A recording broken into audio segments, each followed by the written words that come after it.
Korean style chicken momos எப்படி செய்யலான்ட்டு இந்த வீடியோவில் பார்ப்போம்.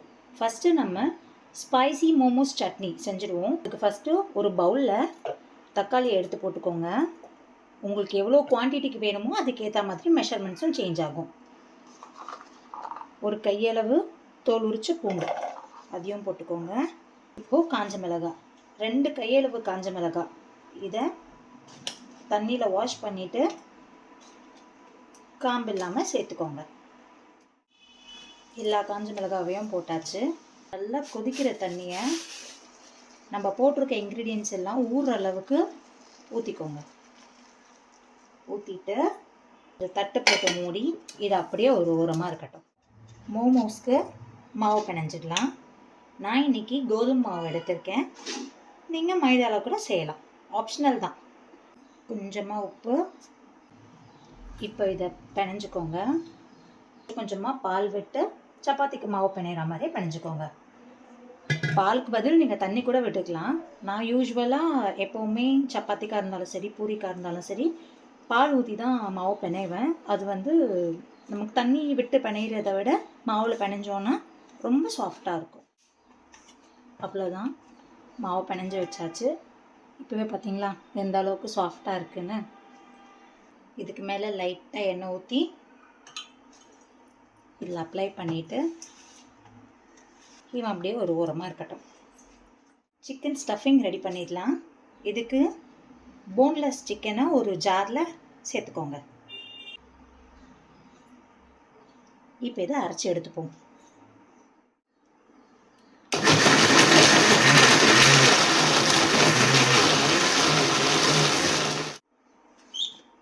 சிக்கன் அரைச்சி எடுத்தாச்சு.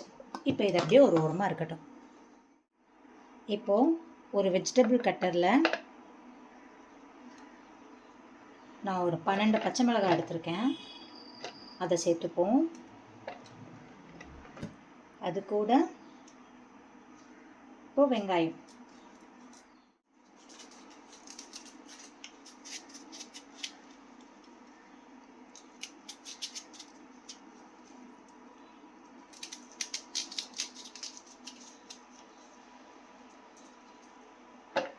வெங்காயத்தையும் ஆட் பண்ணிப்போம்.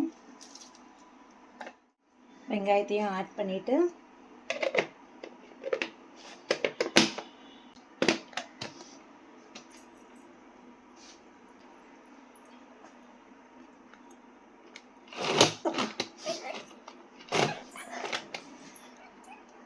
ரொம்ப கஷ்டமாக இருக்குது. வீட்டில் யாருக்கிட்டையாவது கொடுத்து செஞ்சுட்டு வரேன். பம்ப் அடிப்போம்ல, அந்த மாதிரி ஃபுல் ஃபோர்ஸ் கொடுத்து அடித்தா ஒர்க் அவுட் ஆகுது. இப்போ இது அப்படியே ஒரு ஓரமாக இருக்கட்டும். இஞ்சி பூண்டு தட்டிக்கலாம்.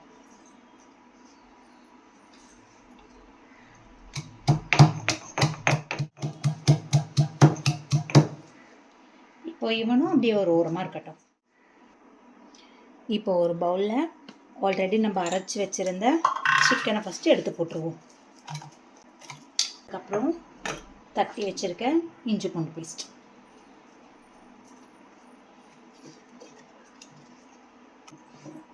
இது கூட கட் பண்ணி வச்சுருக்க ஆனியன், சில்லி, இப்போது கொஞ்சமாக உப்பு, பெப்பர் பவுடர். இப்போ இதை பிணைஞ்சுப்போம். அவ்வளோதான், இது அப்படியே ஒரு ஓரமாக இருக்கட்டும். இப்போது இந்த மாவில்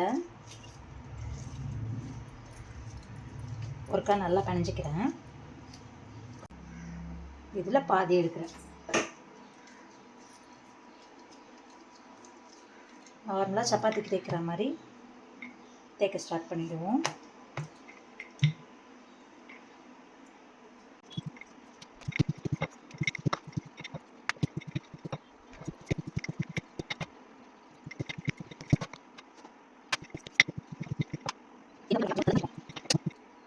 இந்த அளவுக்கு நல்லா தின்னாக எடுத்துக்கோங்க.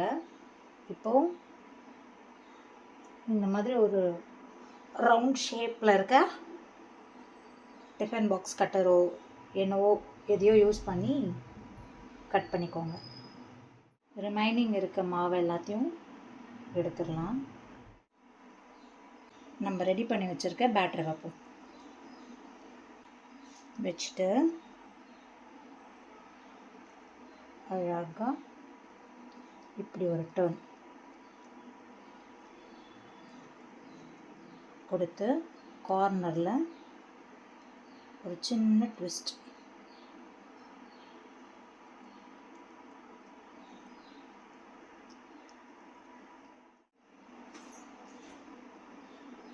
இப்போ இதே மாதிரி எல்லா மாவையும் செஞ்சு எடுத்துக்கலாம். இந்த மாதிரி ஷேப் பண்ணி எடுத்துக்கோங்க. இப்படி எல்லா மாவுக்கும் உள்ள ஸ்டஃபிங் வச்சு இந்த மாதிரி ரெடி பண்ணி எடுத்துக்கோங்க. இப்போது இட்லி சட்டியில் வேக வச்சு எடுத்துடலாம். நார்மலாக இட்லிக்கு எப்படி எண்ணெய் தடவி வேக வைப்போமோ அந்த மாதிரி ஆயில் அப்ளை பண்ணிக்கோங்க. நான் சைடெல்லாம் கூட அப்ளை பண்ண போகிறேன், ஏன்னா அட்ஜஸ்ட் பண்ணி வைக்க போகிறேன் நான்.